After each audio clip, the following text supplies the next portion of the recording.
Good morning, Valentina. Good morning, Irina. We made it. Yes, very well. It's my first live on Instagram, so learning like everybody else to cope with technology in these times. Me too. This is my fourth one, so I'm learning new things every day as well. So today we're going to talk about a very interesting argument about the ocean and the love that we have for ocean, but also the sad things that unfortunately the ocean is there is a lot of pollution, and you do a wonderful trip to study more about this situation.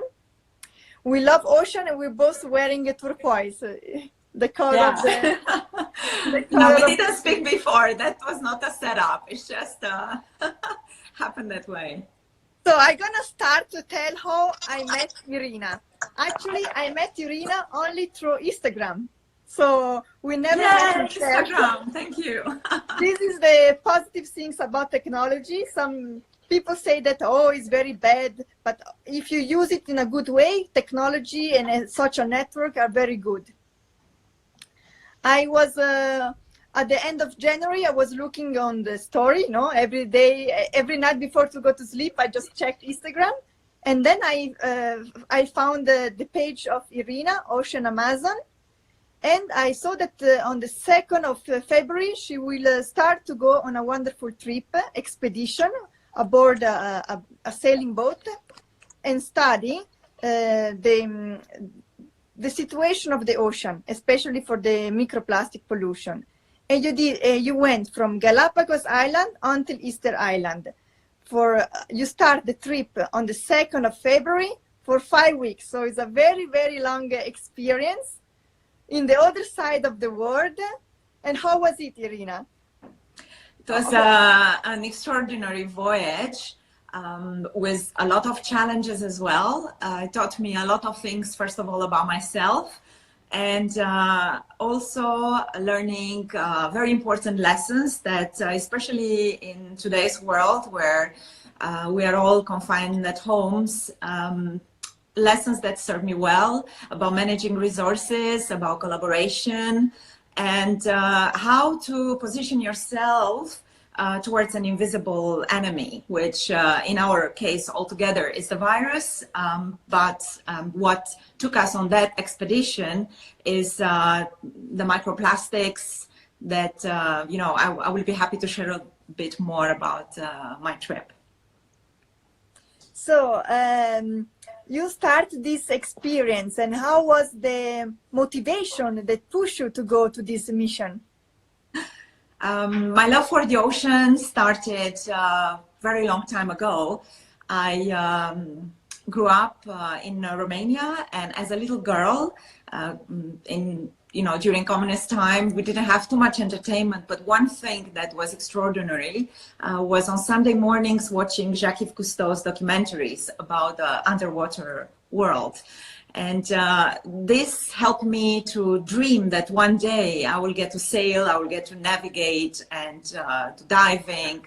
So my dreams came true. I'm living now since over 20 years in Monaco, a place where Jacques Cousteau was for over 30 years the director of the Oceanographical Institute. Wow. I live by the sea. I got to learn how to sail and navigate, dive. And along the years, and especially in the last few years, I noticed more and more the plastic pollution in our oceans and these incredible sites like the Great Barrier Reef in Australia coming under a lot of pressure because of the human impact. So it started with me as an awareness, and then confronted also about my limitations in the modern life that we live, about the choices we make every day when we buy products in plastic packaging and the impact that has for every day you go in supermarket and there is a plastic bottle. Even when you buy salad, is inside plastic. It's true, it's a sad reality. And for a long time, I didn't really realize the connection between the life that we are living, which is not necessarily by the sea, to really witness with our eyes the impact that all our consumption has on the oceans, and then in turn this one has on our lives. until I started, to really be mindful and research. Last year, a very dear friend of mine sent me the link of the X expedition, who at the time they were accepting dossier, candidacies for people to be part of this incredible voyage around the world. So it's a friend that sent you the candidation? Yeah, it's a very dear friend of mine who knew already about my awareness towards ocean and protection and my day-to-day activities to try to reduce my own impact. So I owe her, the fact that I learned about the X expedition. Then I applied, and it was a process that took a few months. And at the end of it, when I was accepted for the voyage that I wanted to do, the Galapagos to Easter Island, and in a moment I will tell you why I wanted, as part of the round the world, to do this specific voyage. You choose this specific part? I only applied. I said, there's this one, or then I cannot be part of that. So because you could choose maybe the Australian part, or sure, yes, you could apply. On the beginning, you could apply on many voyages, and actually you are recommended to apply on more than one.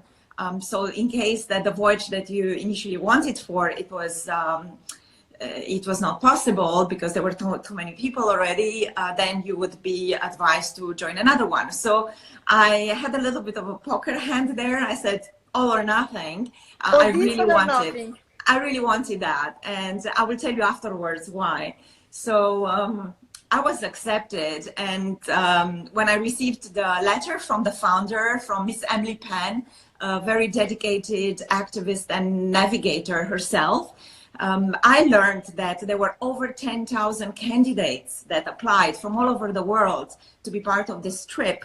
The X expedition is taking 300 women over 2 years in 30 voyages around the world to create awareness about our environment, about our ocean, and also doing research on board about microplastics. So it's an incredible. Only women. Good. And women from all walks of life, from all over the world, with different specialties.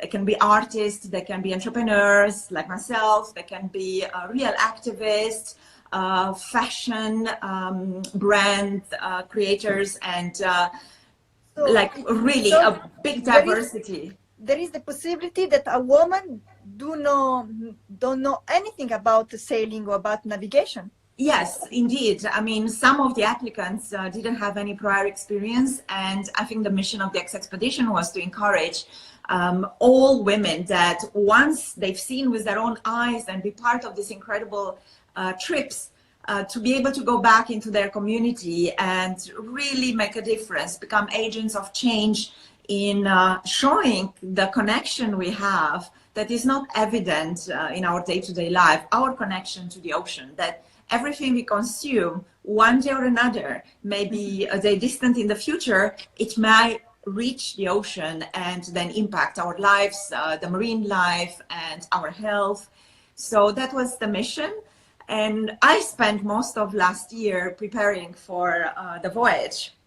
So yeah, because I have a friend, Matea, who just write in the comment, and she asked, what did you do to prepare such a long voyage? Well, first of all, when I realized that I've been chosen part of 10,000 women, and also which day before the departure you received the selection? It was sometimes in April last year, 2019, and the voyage with X expedition was starting on the 15th of February 2020. So when before. 1 year in advance. Almost one year before, yeah. So when I realized that, but also the fact that I was the only woman representing Monaco on board X expedition, I realized that I have a chance to tell a bigger story. And that's when I put together my other efforts in creating the Ocean Amazon platform as, to realize few things, not only the voyage with X expedition, but also create awareness about our day-to-day life in our choices that we make. At the moment, sorry if I interrupt you, at the moment, Ocean Amazon is a digital platform or is it also association? It is a digital platform. It's not yet an association. It's not yet an association because for the moment it really wants to connect people together, wants to create yes, a platform for raising awareness, but also bring forward social and practical solutions that we can all implement in our day-to-day life. Ocean Amazon also will get ready a documentary about my trip, and hopefully I'll have a teaser soon to show on the social media and also get everyone excited about it. Mm-hmm. So yes, so going back to the trip and my preparations. Yeah, long preparation. Yes, and so look, you have to prepare the luggage, but also most of the preparation is mental preparation. For exactly, it was preparing mentally, but also I wanted to take on this voyage from Galapagos to Easter Island as many people as possible, and also to involve different organizations. So for example, in Galapagos, I went there on the 2nd of February 2020, and part of the trip was to volunteer with Charles Darwin Foundation. I realized that there was a connection between the Prince Albert II of Monaco Foundation here in Monaco and Charles Darwin Foundation, and I went there as an auditor to their program. I also wanted to spend time to see the efforts that in such incredible place like Galapagos, people who there locally make a lot of efforts in recycling and being careful about their usage of plastic and other materials made of toxic materials. I discovered through your platform, Ocean Amazon, I think the name is Galapagos Plastic, something like this. Precious Plastic Galapagos. Precious Plastic Galapagos.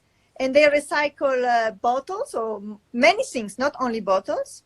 They recycle many plastic things that they find, and then they convert them into beautiful little objects like key holders, even jewelries, and their aim is to get every tourist that visit Galapagos leave with a little bit of the plastic that's on the island. So it's a very good organization, and it was born from this impact that the ocean that brings on shore so much debris, so much plastic. Recycling plastic, like for example, this Precious Plastic Galapagos factory, is very expensive to recycle plastic, like the processes?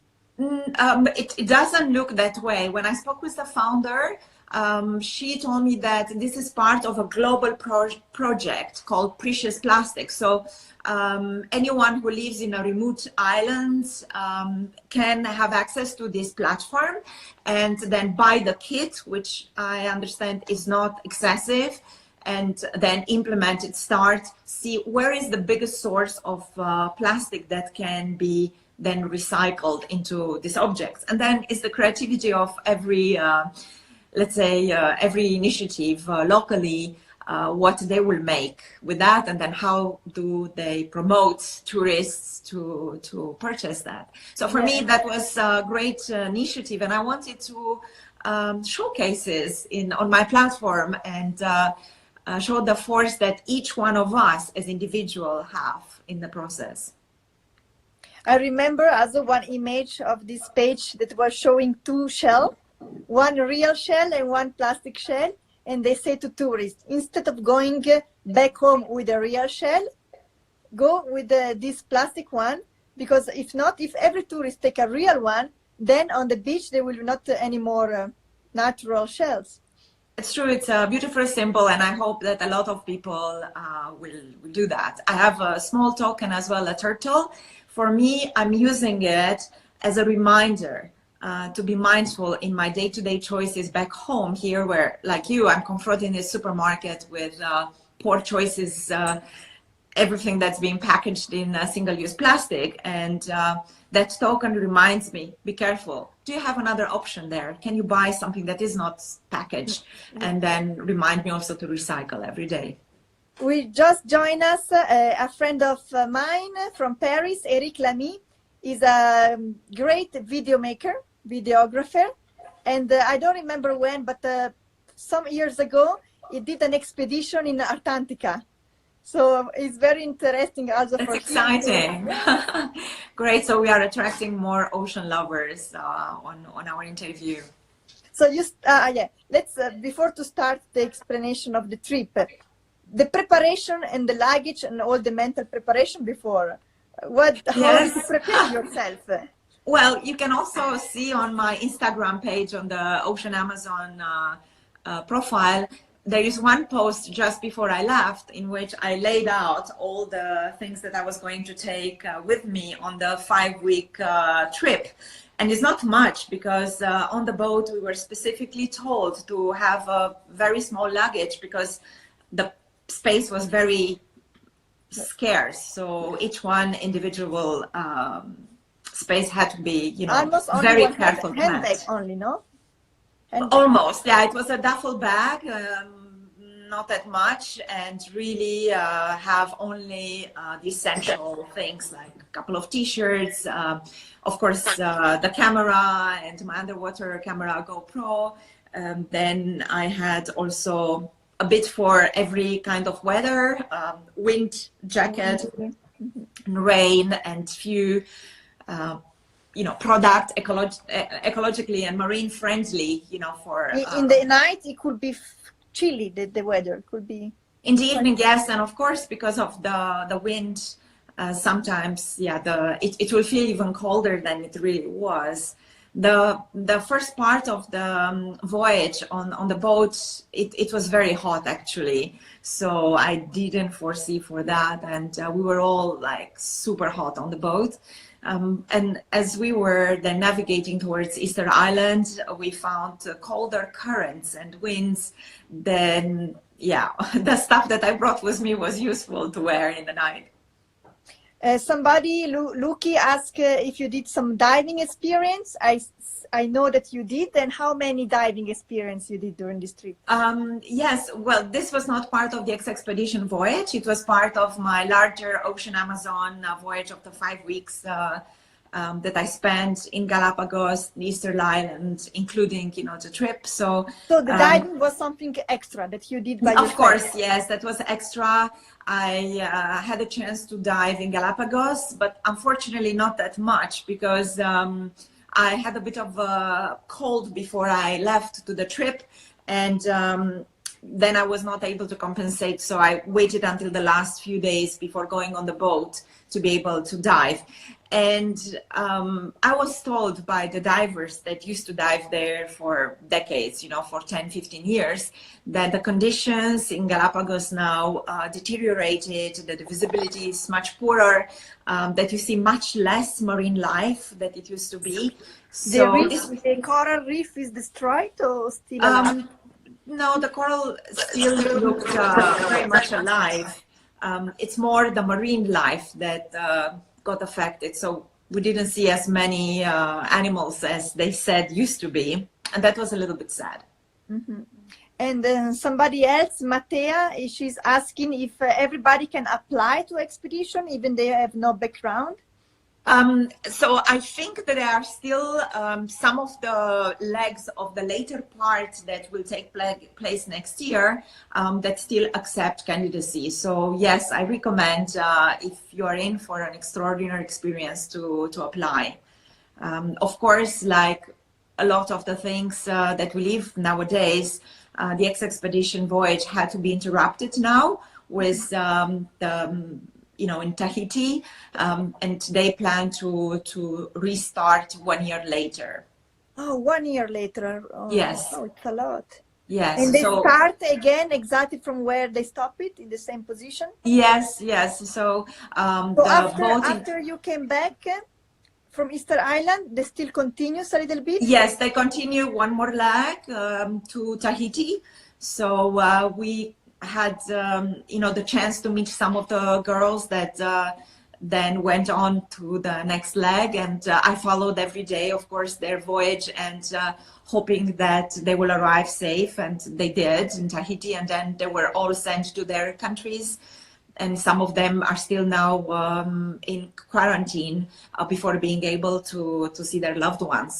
And I think it was very, of course, responsible and once again a very professional handling of the situation on the part of Expedition organization to decide to postpone the continuation of the next legs until, I mean, a year later to have enough visibility. So yes, and once people apply or they're being chosen to be part of this expedition, the financial part is expensive to participate in this kind of depending on the leg, the duration of the leg, and I guess, you know, there is a way in which Expedition came up with these numbers and these amounts, and I think it fluctuates anywhere from £3,000 to 15,000, if I'm not mistaken. I mean, I don't know the exact amount. So it depends on the traject.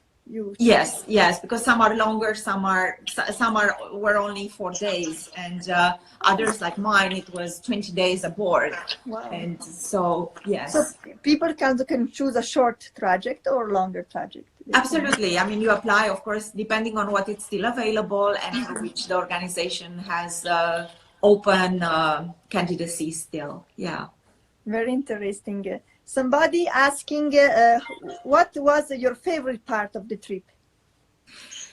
My absolute favorite part of the trip was arriving in Easter Island and arriving this incredible, mysterious place that has fascinated so many people. Mysterious island, because of Mysterious island. Indeed. It is the furthest, most remote inhabited island on the planet. So not many people arrive there, and definitely not by boat like we did. That trajectory, it takes only about 20 boats a year that are doing that passage. So you can imagine there are not that many people arriving by boat. By plane a bit more, of course, traveling.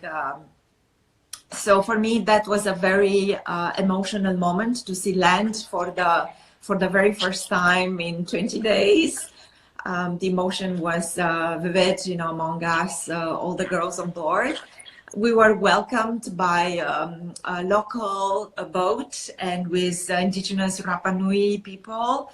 And one little girl, we took her on board and she played on her ukulele welcome song.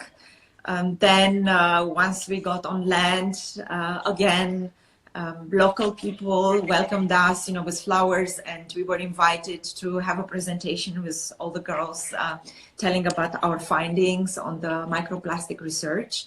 And that was emotional as well, being welcomed on their land.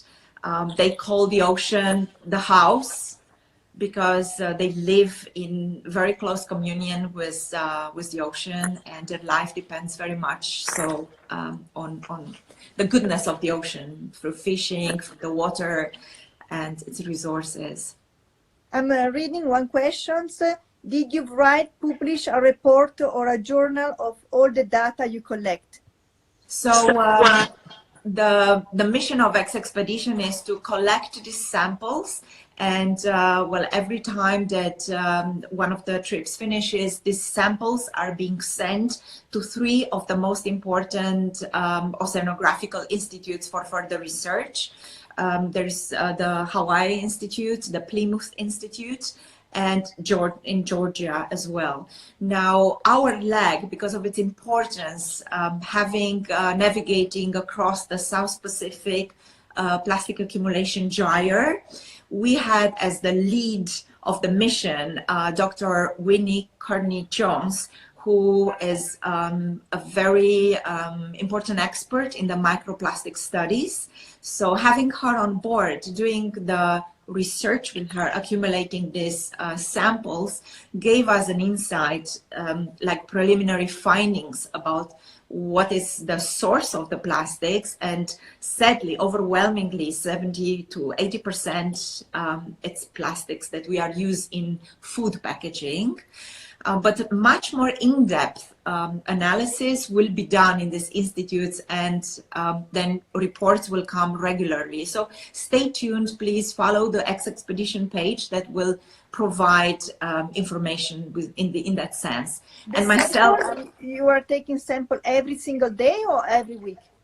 So yes, I mean, the aim was to do that every day. However, we had some days in which we were at the mercy of the ocean, and the conditions, the meteorological conditions were very tough, so that we were not able to collect these samples. Because imagine being in the middle of the ocean, we would have to stop the boat to reach as much as possible a bit of a standstill situation, and then maneuver very large instruments in order to create the conditions, and then deploy the manta troll and also the Niskin bottle, which are the research methods that we employed on board. So that was not possible all the time.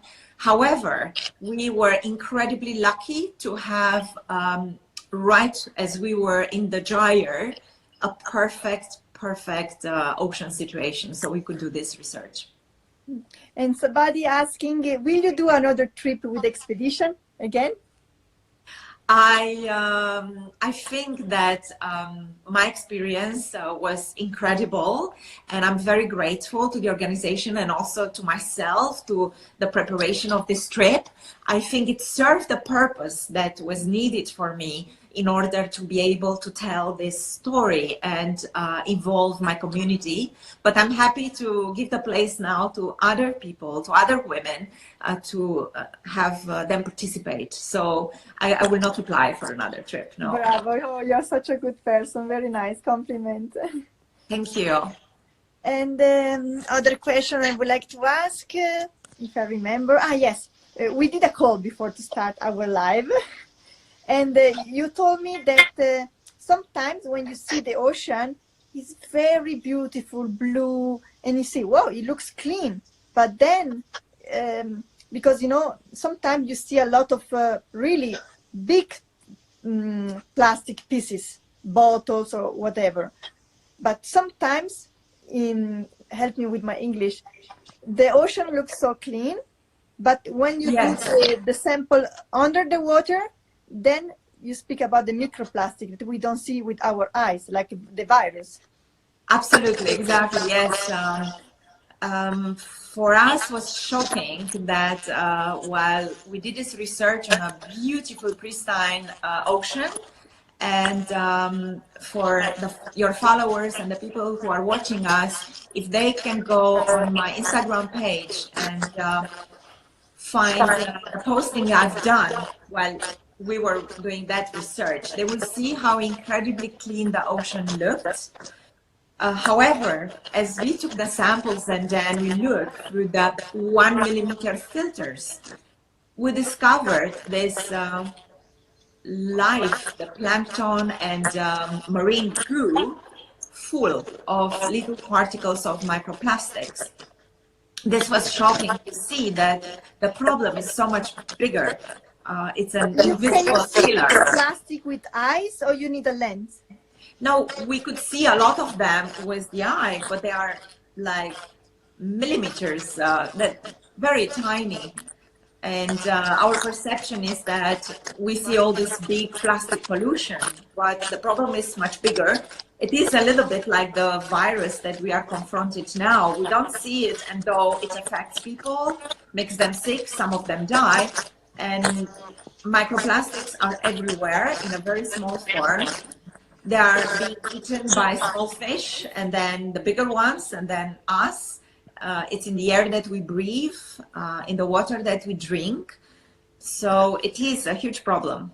So in our body, we have microplastic, because if we eat a fish and this fish eat la plankton or smaller fish that they eat, so we still have in our body, in our... Yes, there is an interesting video. You can all watch. It's 1 minute. It's called The Plastic Diet. You can see it on YouTube or Vimeo. And it shows that in average, each one of us consumes the equivalent of a credit card of plastic a week. A week. Oh my God. Yeah. Oh my God. And do you Yeah. know the impact in our body? What is the impact? I think it's early to tell how much is becoming dangerous and what all these substances that compose the plastics are made of. So I don't want to launch myself any, let's say, statements that may not be backed yet by medical science. However, there is a study last year that was made in Sweden together with Mount Sinai in New York. It was done on pregnant women for over 8 years, women that tested positive for 19 of the 25 dangerous chemical substances that we find, most of them in plastics. And the results show that 2/3 of these women during these 8 years experienced a form of cancer or another. All children that were born suffer from ADD and ADE? like attentional deficit disorder, you know, like this super hyperactivity, and also that the immunity as well as the fertility systems of these women was considerably lowered. So this is one study that was published, and I think there will be more and more coming to tell us the true impact of these chemicals on our bodies. Yes, yes. I hope that the media will tell more about this to give the population more awareness, because if not, the people that they know. I hope so too, yes. But that's why I'm grateful as well, like due to social media and our access to internet, that we can deliberately, you know, go and search for information and educate ourselves. Because I just give one example. If the consumer start to say, I don't want to buy any more plastic bottle for mineral water, iced tea, or whatever drinks, then the factory of this product, they have to make a glass bottle, for example. So it's the consumer, they have to say, no, I don't want to buy any more plastic bottles. And I think ourselves as individuals, we have a lot more power than we give ourselves credit for, and that we can all make an impact in making these choices every day. So yeah, people ask me, how do you go about though drinking water, because not everywhere the water is clean and safe. But there are many ways. Of course, there are also glass bottles that you can take back and then have them, you know, buy them again full and then recycle, you know, through reusage. You can also install a filter at home that can make the quality of your water better. And today there are so many ways in which we can participate, we can contribute to better choices for our environment and for our health. Thank you, Irina, for such a great explanation, for share this awareness, and we hope that more people appreciate more and are more conscious about what's happening around the world. And you are a very inspiring woman. And if there is something else you want to add, some memory, some background. Well, thank you, Valentina, for giving me this opportunity. As I said, it's my first live on Instagram, so it's a great premiere. The first of many others. The first of many others, yes, thank you. I wanted to also tell a little bit about my own journey in closing to this great interview, that a few years ago when I discovered this huge plastic problem and I looked around myself about my choices, I was overwhelmed to find that I was part of the problem as much as other people. And this paralyzed me for a while. And I thought, who am I to talk about it or do something about it? You know, you have the zero carbon people, you have the vegan people, zero plastic groups. But it's impossible to be and zero. I was none of, exactly, and I was none of this. And so I felt paralyzed for a while. And then, first of all, I realized my imperfections as a human and also as someone who wants to do good. I forgave myself for all the mistakes and all the things that I was doing. And I tried to focus on the positive action that I could do every day. walking with my dog in nature and collecting other people's rubbish, for example, and then recycling, doing everyday recycling of everything that I have at home. Then make mindful choices about my purchases. So I started to get power more and more by this, and that's why I'm saying the power we have as individuals. And I believe that what the world needs right now is not a handful of superhumans or of perfect individuals coming up with the perfect solution, because that's not feasible. That doesn't exist.